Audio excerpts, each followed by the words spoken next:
Menda xronический angina bo'lardi. Yoshligimdan xronический angina. Aynan shu koenzim Q8 ni ichishmas shimish orqali ana shu angina 100% yo'q bo'ldi. Suyak onkologiyasi. Meni ismim Nargiza Abubaykirova. Bu kompaniyaga kelib qolgan sababi salomatligim. Yoshim 37 da hozir.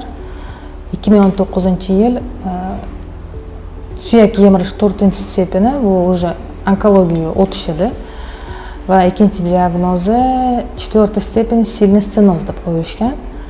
Shu sababli kelib mahsulotni iste'mol qilib 28 kun temir korsetimni tashlaganman desam bo'ladi.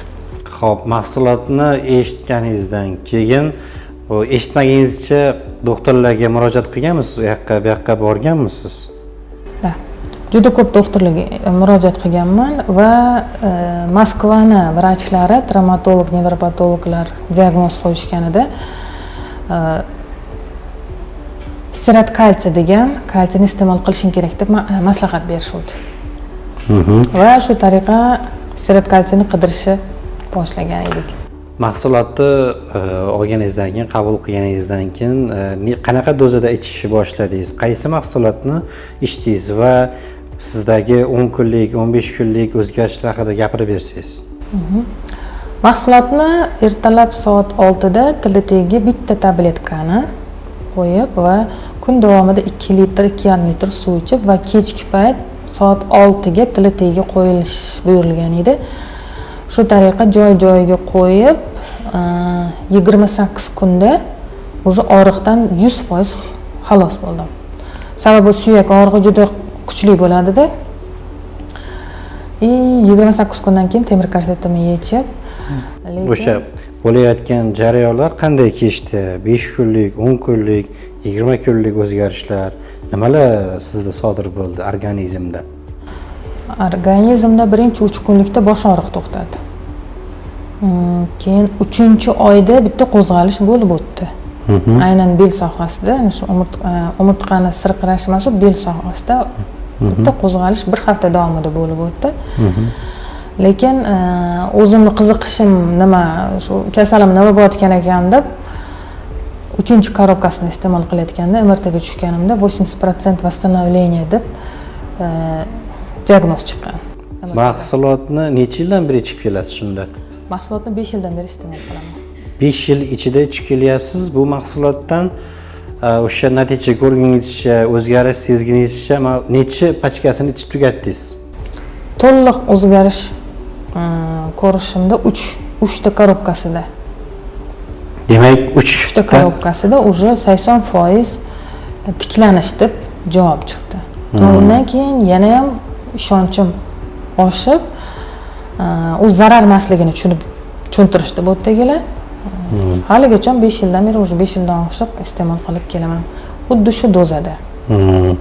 Tushunarli. Mahsulotdan natija olganingizdan keyin faqat o'zingizga ravo ko'rdingizmi yoki kimlargadir ham natija olish uchun aytdingizmi? Avvalambor yaqinim atrofimdagi oyim, singlim tuzalishimni ko'rib, oyimlarniki davleniyasi sudrichniy davleniya bo'lardi. Oyimlarniki 2,5 oyda sudrichniy davleniyalari to'xtagan. Va hozirda xuddi menga o'xshab 5 yildan beri iste'mol qiladi va o'rtancha singlimda bepushtlikdan aziyat chekib kelardi. U singlim ishonmasdan oyimlarnikini olib ichib 1 oyda natija ko'rib, hozirda 3 ta farzandi bor. Endi u tavsiya qilgan insonlarim 20 tadan oshiq bepushtlardan natija chiqqan. Onkologiyaga keladigan bo'lsak, ana shu kalsiy koenzimi o'zida juda chiroyli 4-stepen onkologiyasidan bachadon onkologiyasidan juda zo'r natija ko'rgan insonlarim bo'ldi. Ya'ni siz sabab mana shu onkologiya ichida qolib ketayotgan insonlarning ko'plab biri sog'aydi. Tabriklayman. Xo'p, mana hozir bizni kuzatayotgan insonlar bor, har xil tabaqadagi, har xil oylik daromadiga ega bo'lgan insonlar bor. Mahsulotni olmoqchi-yu, lekin narx-navosida kelganda ozgina qimmatroqdek tuyulayotgandek bo'lyapti. Nima deb o'ylaysiz? Mahsulotimizning narxi haqiqatan ham qimmatmi? Man o'zi asli o'qituvchi bo'lgan sababli ayniqsa o'qituvchi aholisidan pul chiqish juda qiyin. Man bu mahsulotni 60 ta mineralni o'qib o'rganib chiqib, har bitta dozasida ana shu oddiy qilib mana kaliy mineralini olish uchun 5 kilo turshak iste'mol qilish kerak degan narsani tushunib yetib, har bitta mineralni yeydigan narsamizga chaqib chiqqanimda bir kunlik